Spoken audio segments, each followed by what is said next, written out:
We suffer more often in imagination than in reality. It is not that we have a short time to live, but that we waste a lot of it. No person has the power to have everything they want, but it is in their power not to want what they don't have, and to cheerfully put to good use what they do have. To be content with what we possess is the greatest and most secure of riches. It is not that we have a short space of time, but that we waste much of it. The greatest obstacle to living is expectancy, which hangs upon tomorrow and loses today. To be wise is to be fearless. The whole future lies in uncertainty. Live immediately. Let us train our minds to desire what the situation demands. True happiness is to enjoy the present without anxious dependence upon the future. Freedom is secured not by the fulfilling of one's desires, but by the removal of desire. We should always be asking ourselves, is this something that is, or is not, in my control? We have 2 ears and 1 mouth so that we can listen twice as much as we speak. It's not what happens to you, but how you react to it that matters. It is impossible for a man to learn what he thinks he already knows. Happiness and freedom begin with a clear understanding of one principle. Some things are within our control, and some things are not.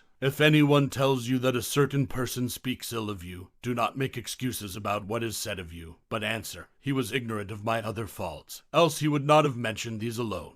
Don't explain your philosophy. Embody it. The essence of philosophy is that a man should so live that his happiness shall depend as little as possible on external things. The key is to keep company only with people who uplift you, whose presence calls forth your best. No man is free who is not a master of himself. It's not that we have a short time to live, but that we waste a lot of it. Not what we have, but what we enjoy constitutes our abundance. Death is nothing to us, since when we are, death has not come, and when death has come, we are not. It is impossible to live a pleasant life without living wisely, and well, and justly. The misfortune of the wise is better than the prosperity of the fool. Of all the things that wisdom provides to help one live one's entire life in happiness, the greatest by far is the possession of friendship. We do not so much need the help of our friends as the confidence of their help in need. Do not spoil what you have by desiring what you have not. Remember that what you now have was once among the things you only hoped for.